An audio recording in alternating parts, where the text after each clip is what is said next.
Good evening, listeners. My name is EveningWhisperTales. Tonight, I'll be telling you some scary horror stories to help you relax and fall asleep. If you enjoy this channel, I'd really appreciate it if you like and subscribe.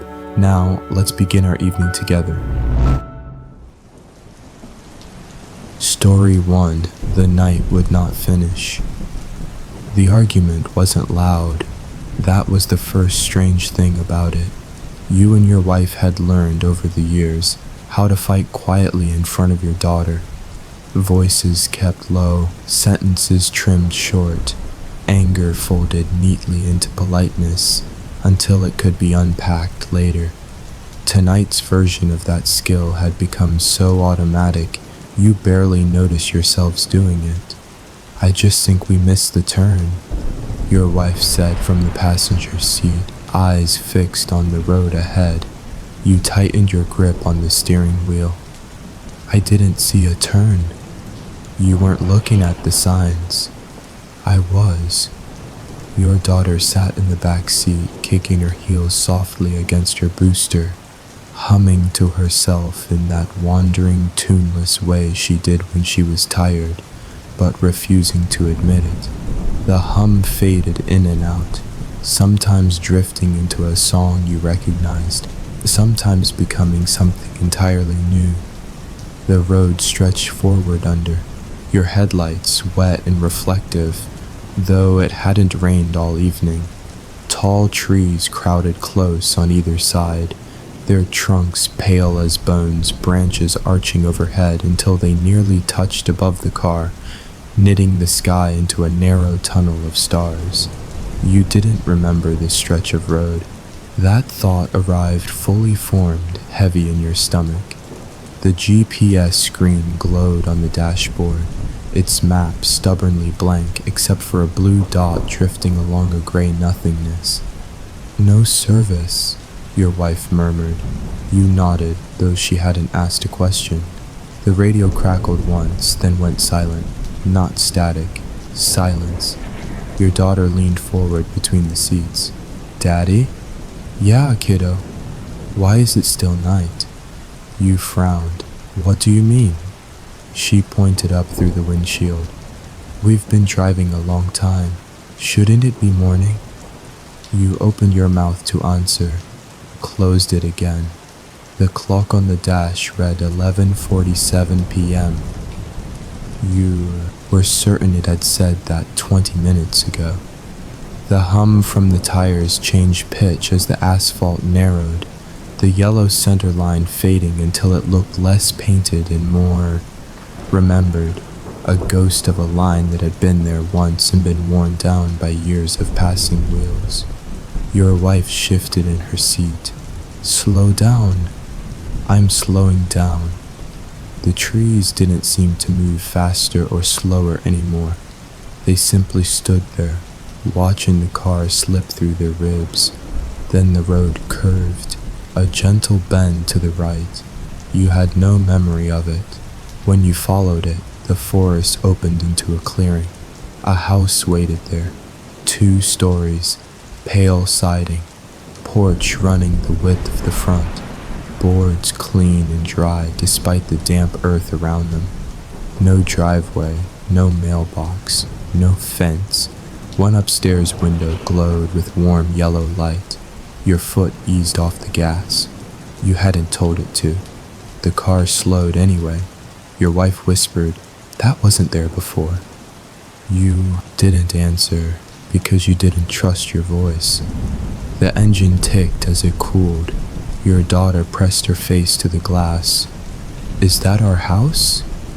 "No," you said too quickly. The fog hugged the grass at the edges of the clearing, stopping just short of the porch, like something had drawn a line it refused to cross. You sat there for a moment too long. Then the porch light flicked on. Story 2. The porch light counted them. The light did not flicker. It didn't stutter the way old bulbs do when they're dying. It simply brightened, a smooth, deliberate bloom of warm yellow that washed across the porch boards and railing like a stage being set. Your wife inhaled sharply. Did you see that? Yes. You hadn't meant to answer so fast. Your daughter craned her neck in the back seat. It's pretty. That doesn't mean anything, your wife said, more to herself than to either of you. You stared at the house. The upstairs window remained literal. The porch light cast long shadows across the lawn, shadows that reached toward the tree line and stopped, neat and trimmed, as though someone had decided exactly how far darkness was allowed to go. You checked the mirrors. The road behind you looked wrong, not gone, just thin, like a memory that had been folded too many times. Let's keep driving, your wife said. You put the car in gear, pressed the accelerator. Nothing happened. The engine revved politely. The headlights stayed fixed on the porch. Your daughter asked, "Why aren't we moving?"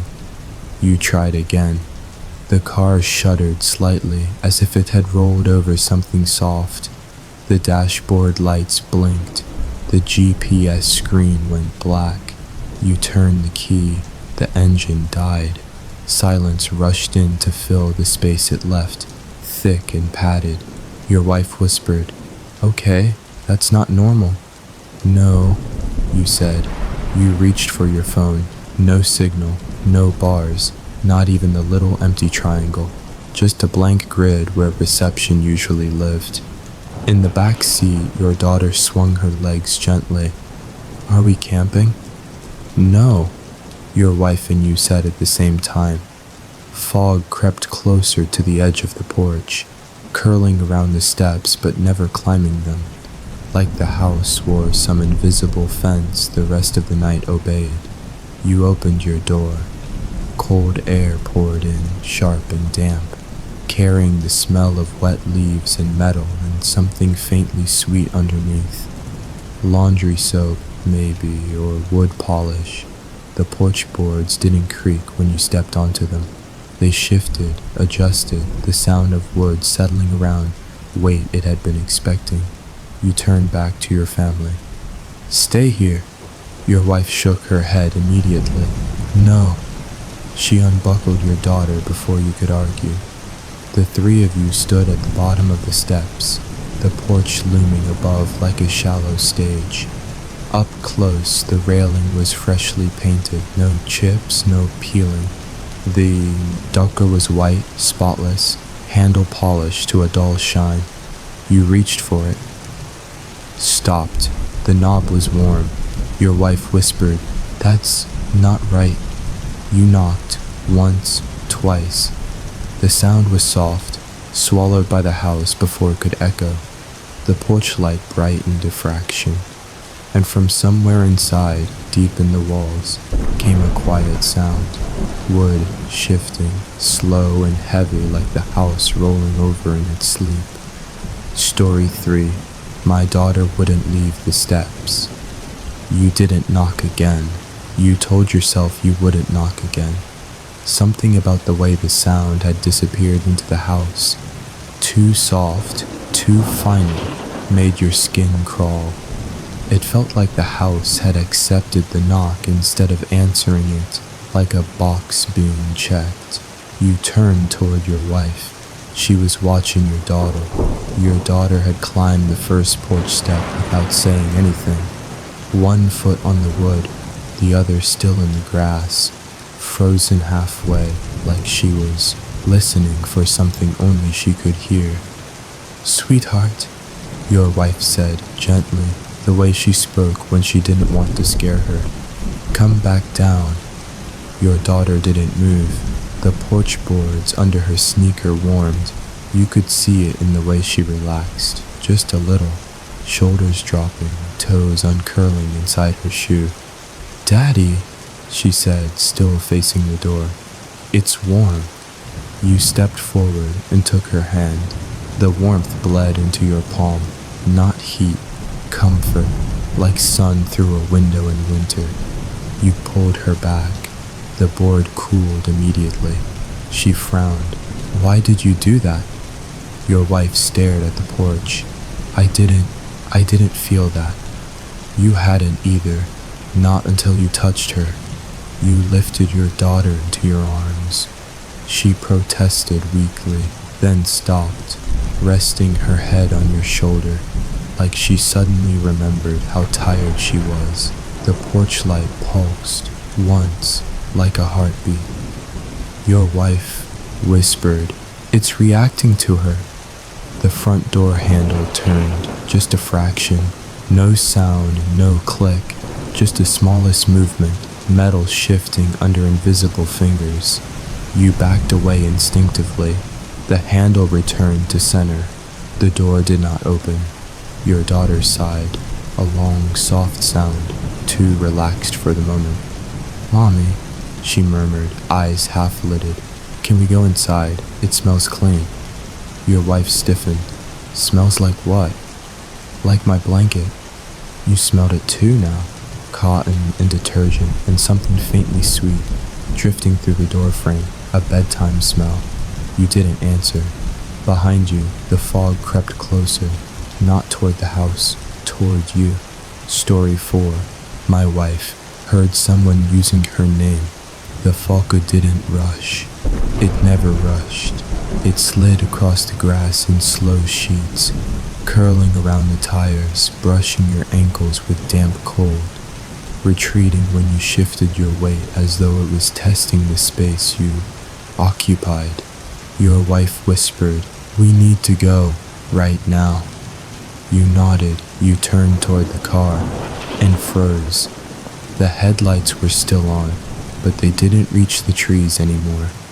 The beams ended in a soft white wall only a few yards out, light dissolving into thickness like snow caught mid-fall. Your wife said your name, quietly, too quietly.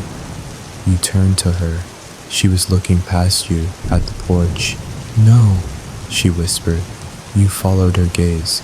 Someone was standing just inside the front door, not fully visible, only a pale shape behind the glass, blurred like a reflection that hadn't decided what it was reflecting yet. Your daughter squirmed in your arms. "Dad, someone's inside." Before you could answer, a voice came through the door. Your wife's voice, soft and normal, concerned. "Did you forget something?" Your wife went rigid. Her mouth opened. Nothing came out. The voice repeated it, closer to the door this time. "Did you forget something, love?" Your daughter whimpered. You said, loud, "Who's in there?" Silence. Then the handle twitched. The porch boards warmed under your shoes. Your wife whispered, "That's not me." The fog slid closer with the car. Story 5. My daughter followed the light. The upstairs window brightened, not flickering, not turning on, brightening, like a dimmer switch being rolled upward. Your daughter lifted her head. "Why is that one happy?" "What?" your wife asked.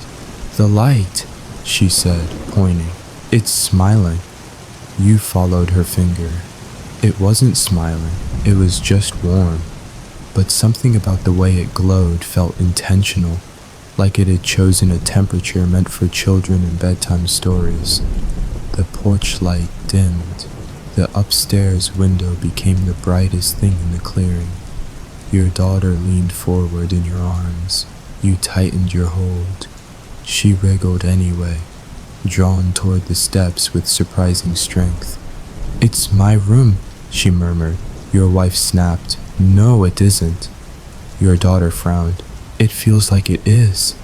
The fog paused at the bottom step, didn't climb, didn't retreat, waited. The upstairs window pulsed once, a slow blink. Your daughter whispered, "It wants me to come look." You felt anger spike through the fear. "Who is it?" She shrugged. "The house." Story 6. My wife touched the door first. You didn't want anyone near the door. You especially didn't want your wife near it. She stepped forward anyway, slow, careful, palms open like she was approaching a strange animal. "Hello?" she called. Her voice sounded too loud in the clearing. The house absorbed it. No echo, no answer. She reached for the knob. You said her name sharply. She hesitated. The knob rotated under her fingers before she touched it. She jerked her hand back. The door creaked open an inch. Warm air spilled out. Laundry soap, wood, polish, dinner. Your daughter inhaled deeply. That smells good. Your wife whispered, I didn't touch it. The porch light dimmed. The interior light grew warmer. The house was inviting, and behind you, the fog began climbing the steps. Story 7. My daughter asked who lived here. The fog climbed the steps the way water does when it knows gravity will win. Not rushing, not splashing, just inch by inch, curling over the porch boards, pooling around the legs of the railing, pressing soft gray fingers against the white paint as if checking its temperature.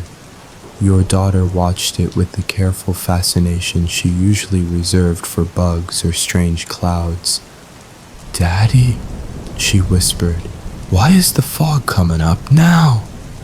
You didn't answer, because you didn't like the way the fog had waited until the door cracked open before moving.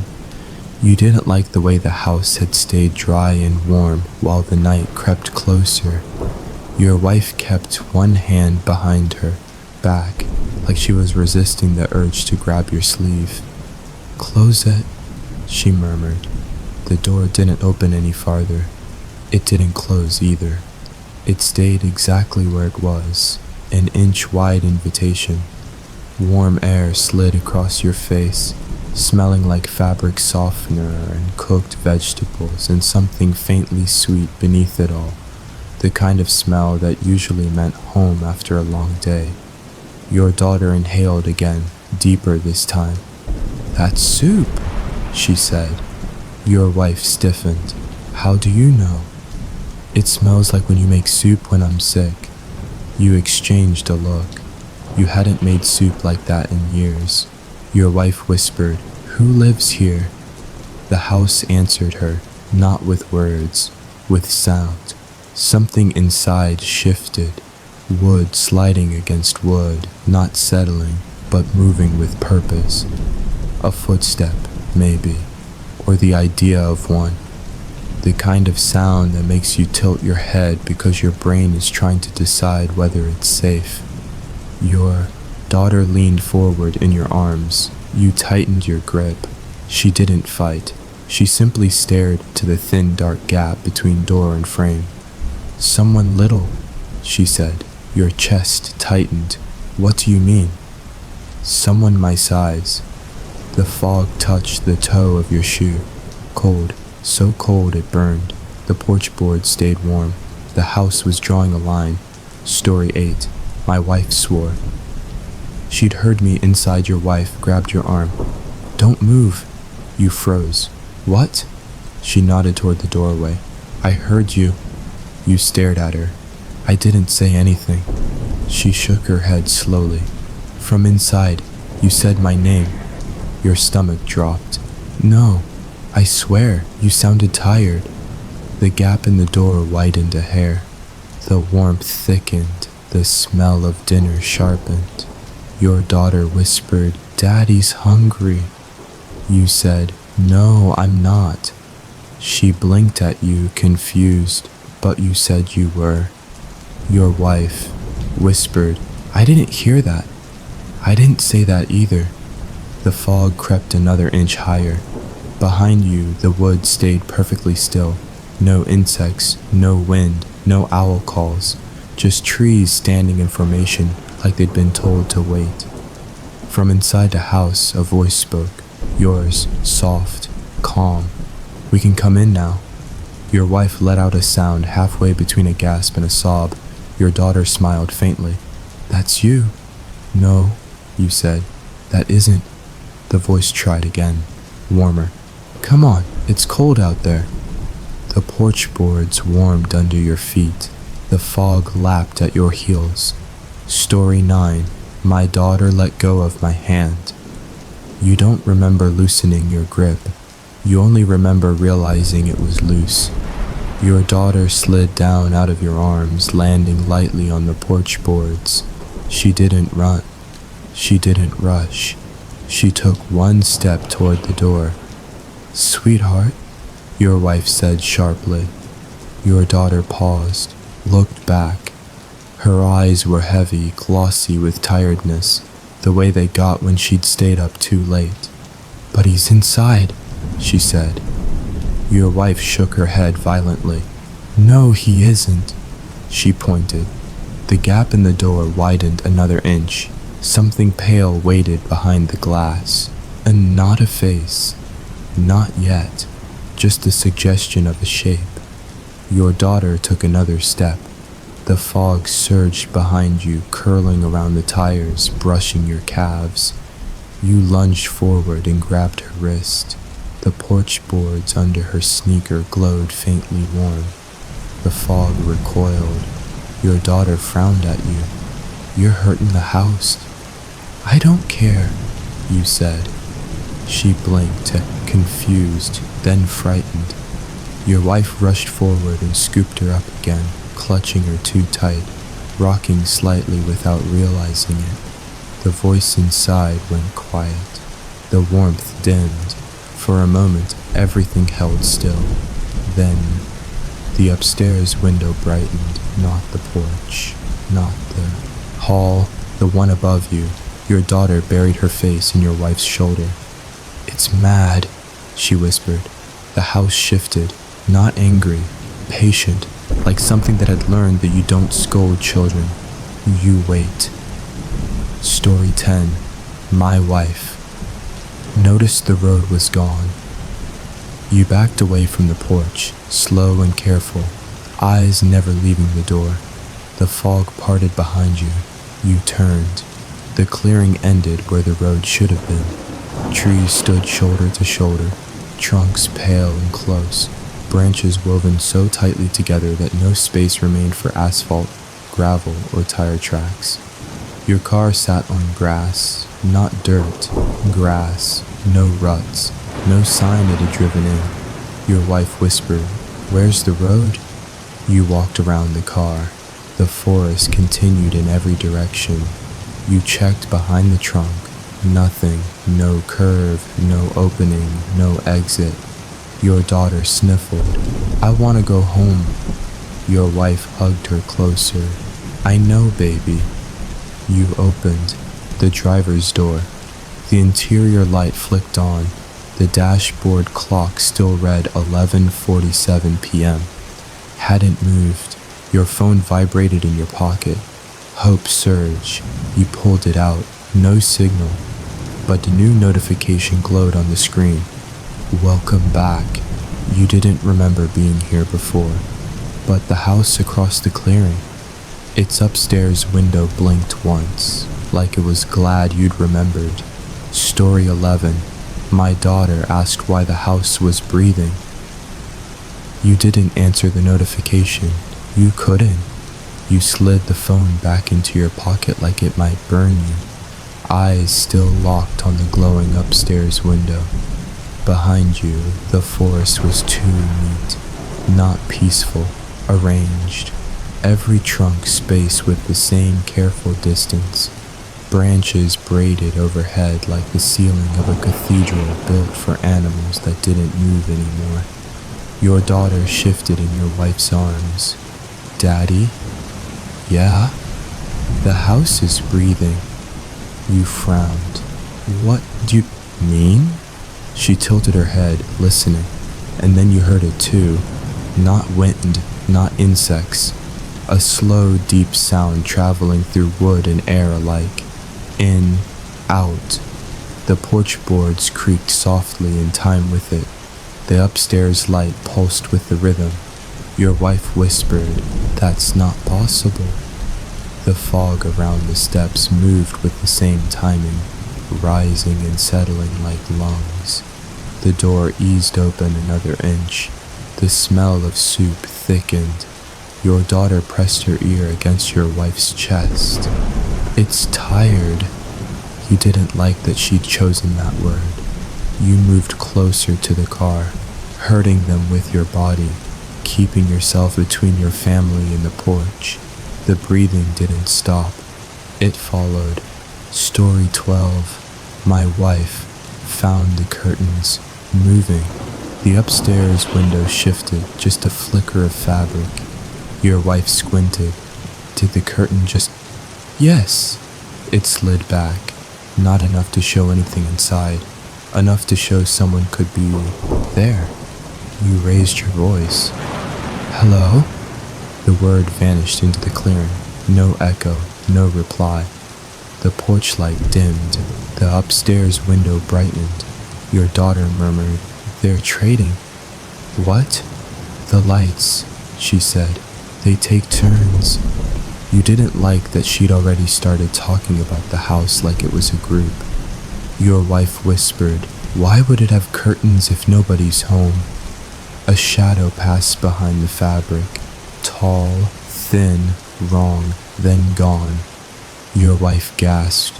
Your daughter didn't react. She just sighed, like she'd expected it. Story 13. My daughter wanted to bring the car inside. Your daughter wriggled in your wife's arms until she could point. "Daddy, we should put the car in the house." You stared at her. "What?" "So it doesn't get cold." Your wife blinked. "Cars don't get cold." "They do here." The porch light brightened slightly as if in agreement. The fog curled lovingly around the tires. You glanced at the driveway that didn't exist. "There's no garage." Your daughter frowned. "There is." She pointed at the side of the house. You followed her finger. The siding rippled. A rectangle pressed outward from inside, slowly, like something leaning. Then, wood outlines formed. A door, wide, double. A garage door where there hadn't been one seconds ago. Your wife whispered, "It just made that." The garage door handle gleamed. Your phone buzzed again. You didn't want to look. You looked anyway. "We can make room." Your daughter nodded, satisfied. "I told you." Story 14. My wife counted the windows. Your wife grabbed your arm. "How many windows did it have before?" You hesitated. 2 downstairs, 1 upstairs lit, maybe 3 more in shadow. "I don't know." She shook her head slowly. "There are more now." You followed her gaze. Along the side wall, new dark rectangles had appeared between trees, windows that hadn't been there when you arrived, curtains drawn in some, glowing faintly in others. Too many. Your daughter whispered, "That's where they sleep." "Who?" She shrugged. "The rooms." The fog slipped back from the porch steps, retreating toward the grass. The garage door creaked, not opening, testing. The house exhaled, slow, content, like it had finished building something just for you. Story 15. My daughter asked if she could go first. Your daughter leaned out of your wife's arms again. "Can I go inside first?" "No," you and your wife said together.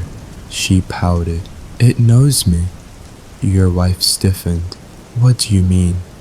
Your daughter tilted her head toward the door. "It says I won't be scared." Your wife whispered, "Stop talking to it." Your daughter frowned. "I'm not talking, I'm listening." The upstairs curtain fluttered again. The porch boards warmed, the fog crept back, and the house waited. Story 16. My partner wouldn't look at the body. The call came in just after midnight, the kind of hour when even seasoned cops start rubbing their eyes and hoping for something boring. Noise complaints, broken windows, drunk arguments that had already burned themselves out. This one wasn't boring. "Possible homicide," dispatch said. "Remote location, Forestry Road off Route 6. No signal reported by the caller." You glanced at your partner across the cruiser. Mark was sipping coffee that had gone cold an hour ago, staring through the windshield like he already knew the night was about to get worse. "Remote," he muttered. "That's never good." Rain had just started when you turned off the highway. Not a downpour, thin, whispering streaks that barely touched the dust on the road, but made the headlights smear the world into silver lines. Trees crowded close on both sides, tall and skeletal, branches knitting together overhead until the forest swallowed the sky. The radio crackled, then went quiet. You tapped it. "Dispatch, repeat last." Nothing. Mark frowned. "Dead zone?" "Looks like it." The forestry road narrowed into something that barely deserved to be called a road at all.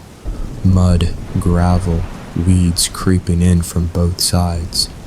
The rain made the dirt shine black. Your tires left deep grooves that immediately began filling with water. Then you saw the lights, hazards blinking in the distance. A single car pulled crooked across the trail, door hanging open, interior light glowing weakly. You slowed. Mark set his coffee in the cup holder and adjusted his vest. "You smell that?" You rolled down your window. Wet earth, pine sap, and something faintly coppery underneath. Blood. You parked behind the abandoned car and stepped out into the rain. It soaked through your jacket almost immediately, cold needles pricking at your neck. Your boots sank into mud with quiet sucking sounds. The forest was too still. No insects, no frogs, no wind in the leaves. Mark clicked his flashlight on. The beam cut a narrow white tunnel through the trees. The car was empty, driver's door open, keys still in the ignition. On the hood, smeared in muddy handprints, was a dark streak that rain hadn't quite washed away. Mark swallowed. "That's fresh." You nodded. Then you saw the footprints, bare, leading off the road into the trees. You followed them. Every instinct screamed that this was wrong. Too quiet, too isolated, too far from backup. But you moved anyway. Flashlight sweeping over wet leaves and broken twigs. The footprints didn't stagger. They were neat, placed carefully, as though whoever made them had known exactly where to step. After about 50 yards, the beam caught something pale between two trunks. You slowed. Mark slowed behind you. "Hold," you whispered. The light found a man lying on his back in a shallow dip in the ground, rain plastering his hair to his forehead, shirt soaked dark across the chest. His eyes were open, too open, staring at nothing. You crouched, checking for movement even though you already knew. Cold, no pulse, throat torn, not cut clean. Torn. Mark didn't come closer. You noticed because he always did. Every scene, every body, he complained, sure, but he never hesitated. Now he stood 10 feet back, flashlight shaking slightly in his hand. "Mark," you said quietly, "get eyes on the wound." He didn't. I can't." You looked up at him. Rain streaked down his face, mixing with sweat. "What do you mean, you can't?" He swallowed. "It's not right." You frowned and turned back to the body, scanning the ground. No drag marks, no weapon, no shell casings, no animal tracks. Just mud and footprints, bare footprints, all around the body, circling it. Too many for one person. They overlapped, pressed into the dirt in spirals, some deep, some shallow, different weights, different sizes, children, adults, bare feet, all of them.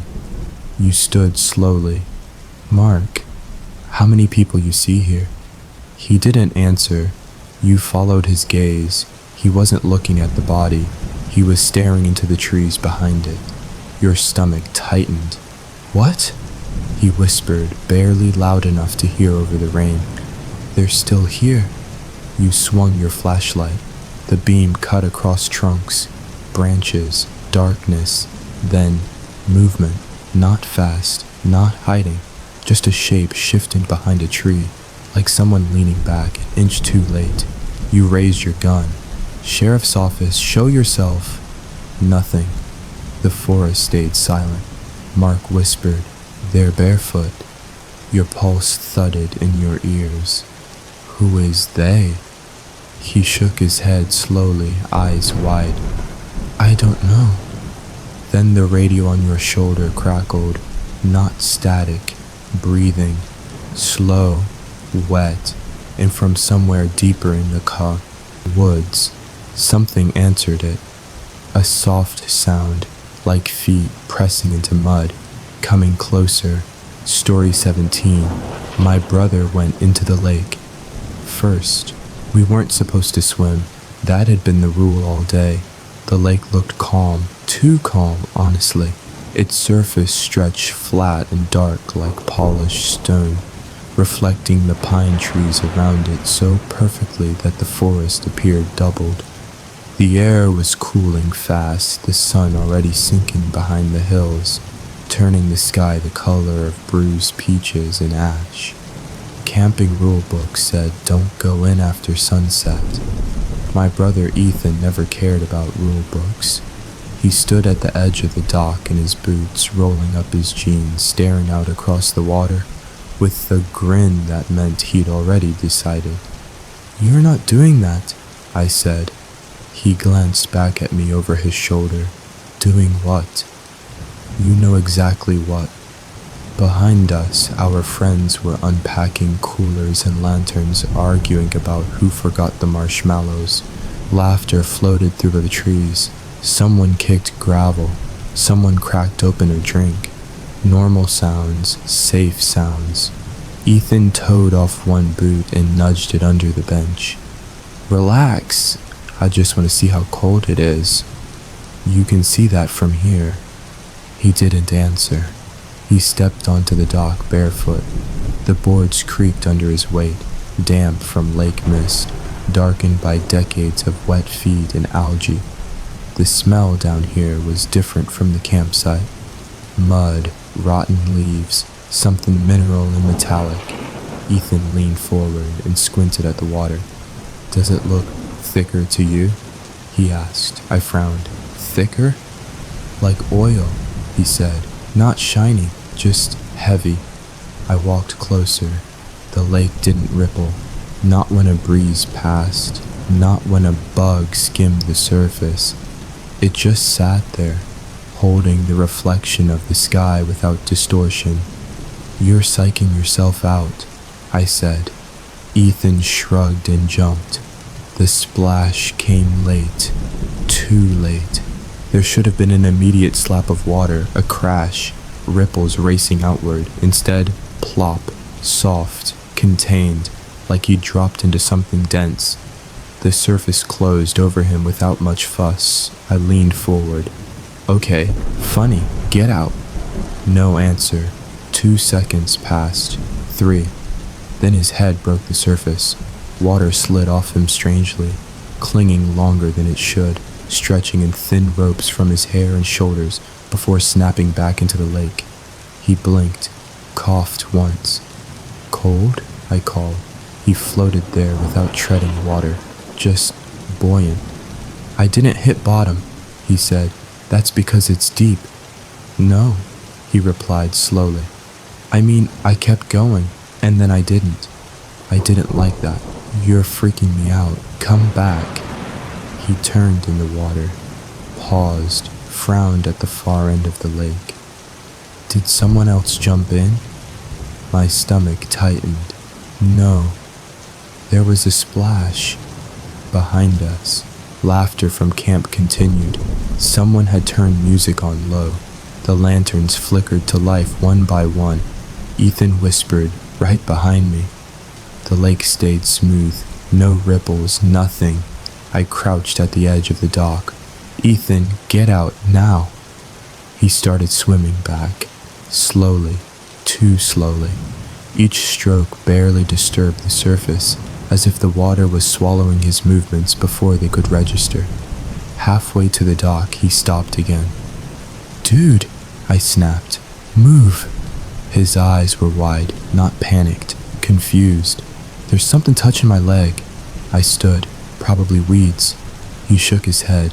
"No, it's warm." I felt cold. "You're imagining it."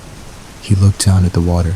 His expression shifted, subtle, like someone realizing they'd miscounted something. "It grabbed me." I dropped to my knees and reached out. The water near him darkened, not shadow. Movement beneath the surface, slow and wide, turning the reflection into a warped smear. "Ethan," I said, voice tight. "Don't move." He tried anyway. His body jerked, not violently, just checked, like someone tugging on his ankle from underwater. He let out a sharp breath. Okay, that's not funny." The lake stayed smooth. Whatever was beneath it didn't break the surface, didn't thrash, didn't hurry. It just held him. Our friends had finally noticed. Someone shouted his name. Lantern light spilled across the dock. The reflection fractured for the first time. Shapes moved where there shouldn't have been any. Long, thin, more than one. Ethan's voice dropped to a whisper. "It's standing." My blood went ice cold. "Standing where?" "In the lake." He swallowed. "On the bottom. And it's taller than me." Story 18. My friend shined the flashlight. Too far. Someone killed the music. The sudden silence made the lake feel louder even though nothing was moving. Mark, different Mark than my partner from the other story, my college roommate, came running down the path with a lantern in one hand and a flashlight in the other. He skidded to a stop at the end of the dock and raised the beam toward the water.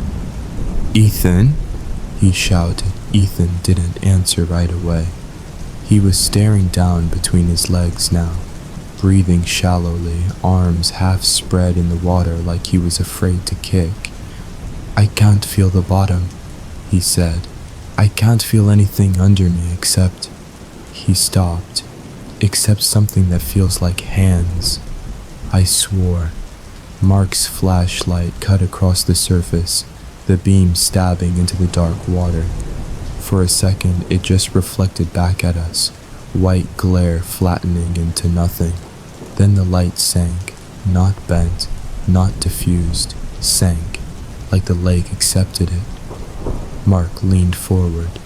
"That's weird." The beam revealed murk, silt clouds drifting slow as smoke, but deeper than that, something else. Vertical lines, too straight to be weeds, too still to be fish. They faded in and out of view as the beam wobbled. "Turn that off," Ethan whispered. Mark didn't. The light slid lower, caught something pale, long, jointed wrong. It wasn't a leg, it wasn't an arm. It was too smooth, too uniform, tapering like something grown rather than built. Mark sucked in a breath. "What the hell is that?" The thing moved, not toward the surface, sideways, dragging Ethan with it. Ethan yelped as his body lurched, water sloshing quietly around his shoulders. "Hey! Hey!" I grabbed his wrist, fingers slipping on wet skin. The water around his thigh bulged upward like something pressed against it from below. Mark dropped the lantern. It rolled, throwing yellow arcs across the dock. "Pull him!" someone yelled behind me. I braced my foot against the planks and yanked. Ethan moved an inch.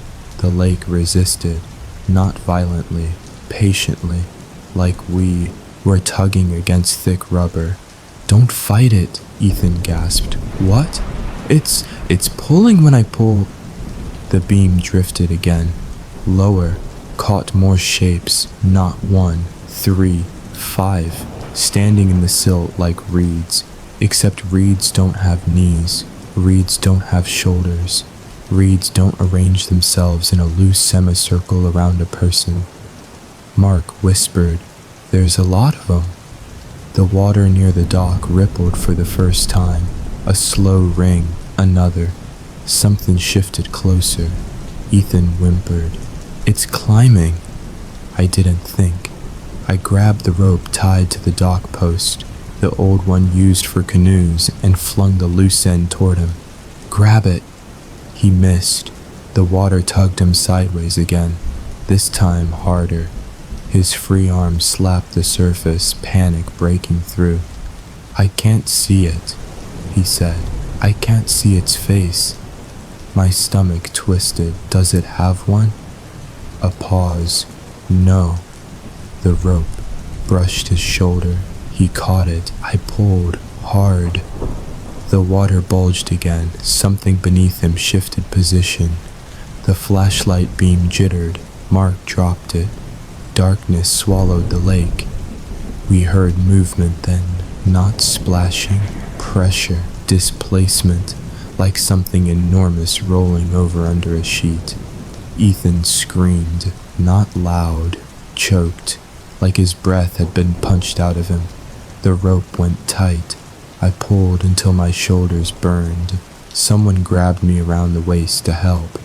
Lantern light flickered back onto the water, and for half a second I saw it, not clearly, just a pale mass rising under Ethan, stretching his legs apart as it stood up. Too many joints, too long, and another shape stepping closer behind it. Ethan sobbed, "It's not letting me go." The rope jerked. The lake finally splashed, hard, and from beneath the water came a sound I will never forget. A slow, hollow knock, like someone tapping on the inside of a boat hull. Story 19. My son wouldn't stop digging. We were only supposed to stay one night. That was the plan. Drive out to the old desert campground, roast hot dogs over a fire pit, sleep in the truck or tents, leave early before the heat got bad. My son Leo had begged to come for weeks, kept talking about stars, scorpions, fossils, buried treasure. Every documentary he'd ever half watched had convinced him the ground out here was full of secrets. By dusk, I was already regretting it. The land stretched flat in every direction, dusty and orange, broken only by low shrubs and black rock formations that looked like melted towers. The air smelled metallic, like overheated pennies. Our campsite sat far from the road, a lonely rectangle of dirt marked by a rusted fire ring and a picnic table scarred with initials. Leo dropped his backpack and immediately grabbed his plastic shovel. "I'm digging," he announced. "Digging what?" "Stuff." He'd started like that 2 hours ago. He knelt near the edge of camp and scraped at the sand with single-minded focus while I pitched the tent and unloaded water jugs. Every few minutes I told him to stop, to help, to at least drink something. He nodded, kept digging. The hole wasn't impressive at first, a shallow divot, then a bowl. But the desert sand was loose, cooperative, and Leo worked with the intensity of someone who'd forgotten time existed. When the sun dipped lower, shadows stretched long across the ground, turning every rock into a crouched animal. "Leo," I said, louder now. "That's enough." He didn't answer. I walked over. He was sweating through his shirt, curls plastered to his forehead, shovel moving in fast, efficient scoops. "Buddy." Still nothing. I touched his shoulder. He flinched like I'd startled him awake. "What? Why are you digging right here?" He frowned at the hole. "Because it's soft." I crouched and pressed my hand into the sand beside it. It wasn't soft. It was packed hard as clay. I pulled my fingers back slowly. Leo had carved through it anyway. "How deep is that?" I asked. He shrugged. "Deep?" I peered in. The hole was chest deep on him now, the bottom hidden in shadow. Okay, that's enough for tonight. He shook his head. I'm close. Close to what? He hesitated. I don't know. That answer made my stomach tighten. The wind picked up, whispering across the flat ground, carrying grit that clicked against the truck. I stood. We're done. Fill it back in. Leo didn't move. He looked down again. Then he whispered, Dad? Yes? There's wood down here. I froze. There shouldn't be. He scraped once more. The sound changed, not soft sand. Thuk. Hollow. My pulse jumped. Stop! He didn't. Another scrape. Thuk. Thuk. He grinned, excited. See? I grabbed the shovel. Leo resisted, harder than a 9-year-old should. Leo? He let go. I leaned over the hole, brushed sand aside with my hand. Something pale curved beneath the dirt. Not rock, not root. Smooth, too smooth. I wiped more. A rib. I sucked in a breath. No, not a rib. Too wide, too thick. And there was another one beside it, parallel, forming an arc. I backed up slowly. Get away from the hole. Leo tilted his head. It's not bones. My mouth was dry. What is it? He stared into the darkness. It's a lid. The wind stopped. Dead. No rustle, no grit, no distant road noise. I stepped closer despite myself, crouching at the edge again. Leo, move. He didn't. He reached down into the hole with his bare hand. Don't. His fingers touched something. He jerked back, eyes wide. It's warm. I stared at him. In the ground? He nodded slowly. And what? He swallowed.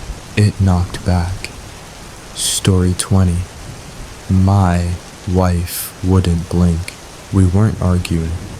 That was the part that scared me later. We were just standing in the kitchen, late at night, the house quiet except for the hum of the refrigerator and the soft ticking of the clock above the sink. The kind of hour where voices drop automatically, where everything feels padded. My wife stood at the counter with her hands resting flat on the laminate, staring at the microwave display. It read 12 o'clock. It had read 12 o'clock for at least 10 minutes. Honey, I said, no answer. She didn't move. I watched her longer than was comfortable. Her shoulders didn't rise, her chest didn't fall. I waited for a blink. Nothing. You okay? Still nothing. I stepped closer. Hey! I reached out and touched her arm. Warm, normal. She didn't react. My stomach tightened. I leaned around so I could see her face. Her eyes were open, wide, focused on the glowing green numbers. Not glassy, not unfocused, just fixed. You're freaking me out. I waved my hand in front of her face. Nothing. I snapped my fingers near her ear. No flinch. I said her name louder. Her lips moved. No sound. I leaned closer. Say that again. Her mouth shaped the word. Time. The microwave beeped. Once. The display flicked to 11:59, then 12 again. She finally blinked. Slow, wet, and turned to me. Did you hear it? My pulse spiked. I hear what? She frowned. The other clock. We only have one. She shook her head. There's another one, behind the wall. I swallowed. There isn't. She looked past me, toward the hallway. There is now. The ticking changed, from soft plastic clicks to something slower, heavier, like a grandfather clock buried in the walls, keeping time for something bigger than our house. I whispered, "When did you stop blinking?" She tilted her head. I didn't. Then her eyes slid back to the microwave and stopped moving again. Story 21. My friend wouldn't leave the tent. We were 4 hours into the hike when the trail vanished, not dramatically, no cliff, No fallen tree. It just thinned.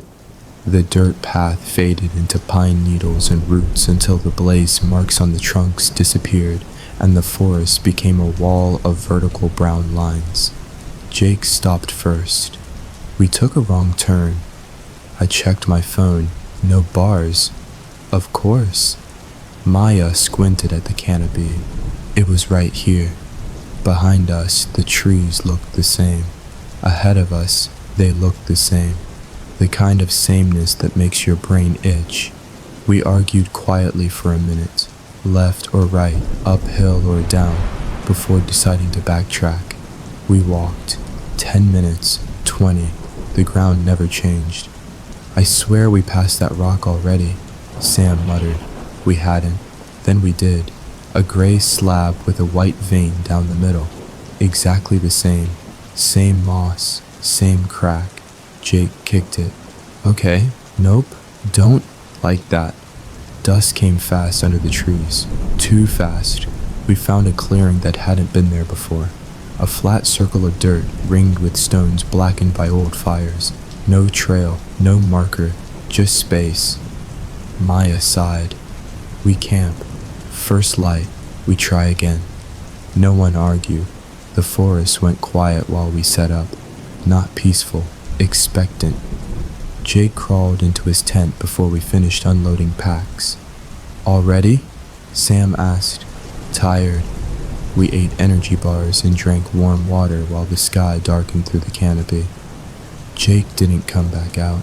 Jake, I called. Yeah. From inside the tent. You good? Yep. His voice sounded thick, like he was lying down. Maya frowned. He didn't eat. I walked over and tapped the tent wall. Dude. He didn't answer. I waited, tapped again. The fabric twitched. Jake? I'm comfy. That made my skin crawl. Jake hated sleeping bags. Always complained about zippers, cold spots, weird textures. Come sit by the fire, Sam said. Inside the tent, something shifted, slow, like Jake rolling over. I can't. Why not? A pause. It's heavy. My pulse jumped. Heavy how? On me. I crouched and unzipped the flap an inch. Dark inside. Too dark. The lantern nearby didn't reach in. Move, I said. I can't. My throat went dry. What's on you? Another pause. The ground. I stared at the forest floor around the tent. Normal dirt, needles, rocks. I'm not on the ground, he added. The sleeping bag bulged, not like a body shifting, like something underneath it had pushed up. The fire crackled. No one spoke. Maya whispered, "Unzip it."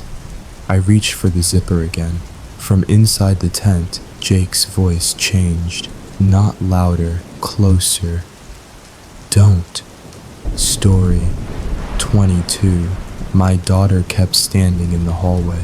She didn't make any noise. That was what woke me. Not crying, not footsteps, not the creak of floorboards, just a sense that someone was there. I opened my eyes to darkness and the faint blue glow of the digital clock on my nightstand. 2:14 a.m. The house was quiet in the way it gets when even the pipes have decided to sleep. My wife breathed softly beside me. I rolled onto my side. The bedroom door was open. We never slept with it open. "Sweetheart," I whispered. No answer. The hallway beyond was dim, nightlight casting a weak amber pool on the carpet. My daughter stood just outside it, barefoot, facing away from me, completely still.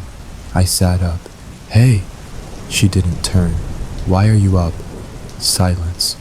I swung my legs over the side of the bed. The floor was cold. "Go back to bed," I said gently.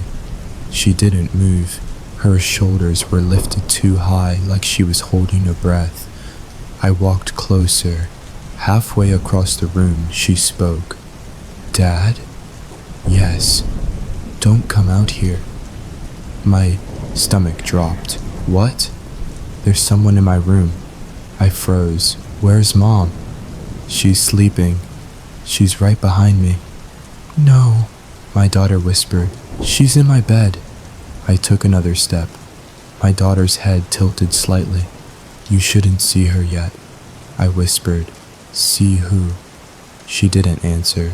She was listening to something behind her, and from down the hall, from the direction of her bedroom, I heard my wife's voice, soft, sleepy, calling my daughter's name. My wife shifted in bed behind me, still asleep. I didn't move. I didn't breathe. My daughter whispered, barely loud enough to hear, "That's not her." Story 23. My brother kept whistling in the woods. We weren't lost.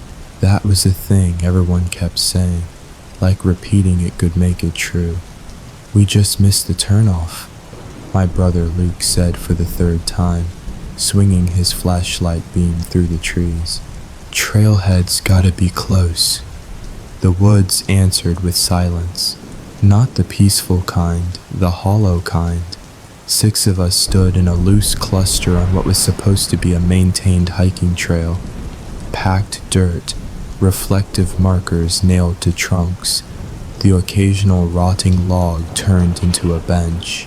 Except the dirt had softened into leaf litter. The markers were gone, and the path had narrowed into something that looked less like a trail and more like a suggestion. My phone showed no signal. Mara's didn't either. Jake, different Jake than the tent story, kept refreshing his map app like he was shaking a vending machine. Luke, meanwhile, whistled softly, tuneless, over and over. "Can you not?" Mara snapped. Luke glanced at her. "Not what?" "That." He frowned. "I'm not doing anything." "You are absolutely whistling." He opened his mouth, stopped, blinking. "Huh?" We waited. The woods waited too. Then, from somewhere to our right, deeper between the trunks, came the same whistle. Low, breathy, wrong. Luke went pale. "I didn't do that." I slowly turned in the direction of the sound. Flashlights cut through branches and hanging moss. Nothing stood there. Luke whispered, "That was my tune." "What tune?" I said. "The one I always do when I'm bored." Another whistle came, closer. Luke's lips trembled. I didn't even finish it. He tried to laugh. It sounded thin. "That's just an echo."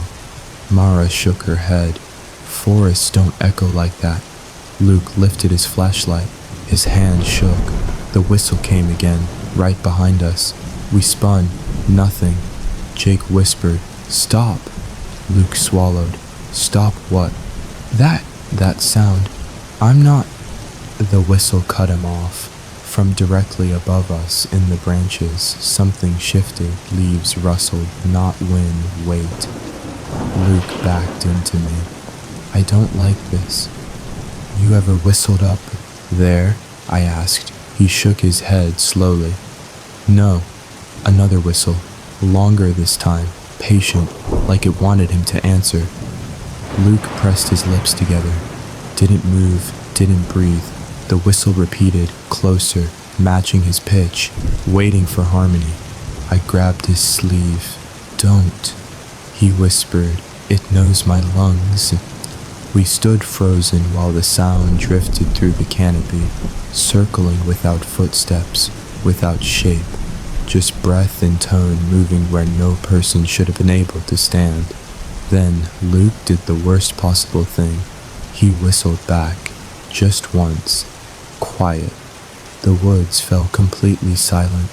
Every insect, every leaf, every distant night noise, gone. Luke lowered his flashlight slowly. "That wasn't what I meant to do." Something answered, not a whistle, a wet inhale from somewhere too close to see. Story 24. My wife wouldn't wake up in the water. We were only supposed to float. That was the deal. The lake was calm, mirror smooth in the late afternoon. sun painting the surface in dull silver streaks. The dock was crowded with inflatable tubes, towels thrown over planks, coolers sweating in the heat. Kids shouted from the far end. Someone's radio played low, tinny music. Normal, safe. My wife drifted a few feet away from me on a blue tube, arms trailing lazily in the water, sunglasses tilted low on her nose. Cold? I asked. She shook her head without lifting it. Perfect. The water lapped gently against my shoulders. We bobbed, the kind of floating where time disappears. Then I noticed she hadn't moved in a while. Not drifting, not paddling, just staying. The tiny waves slid under her tube without pushing it. "Hey," I called. No answer. I kicked a little closer. Her hand trailed in the water, fingers pale. I reached out and flicked her foot. "Wake up." Nothing. I swam closer, pulse ticking up. "Hey." Her chest wasn't rising. I grabbed the edge of the tube and shook it. Her head lolled. Her sunglasses slipped sideways. Her eyes were open, staring down into the lake. Not at the sky, not at me, at the water beneath her. "Stop it," I muttered, suddenly angry. "You're freaking me out." I slapped the side of the tube lightly. Her body rolled with it, but her eyes stayed fixed. I grabbed her shoulders. "Hey!" She didn't blink. The lake beneath her darkened. Not shadow, movement, slow and wide. Something passed under her, dimming the sunlight. I froze. "Babe!" No response. I looked around. No one was watching. Everyone else was laughing, splashing, drifting farther out. I shook her harder. Her lips parted, a breath escaped. Relief hit me, then curdled. It wasn't a normal breath. It was too slow, too deep, like something else was timing it. I whispered, "What are you looking at?" She didn't answer. Her hand slipped fully into the water. I followed her gaze. The water below her was perfectly clear. Clear enough to see straight down. Clear enough to see the lake floor far beneath us, and the dark shape standing on it. Not swimming, standing, too tall, too still, looking up. My wife whispered without moving her mouth, "It's warm down here.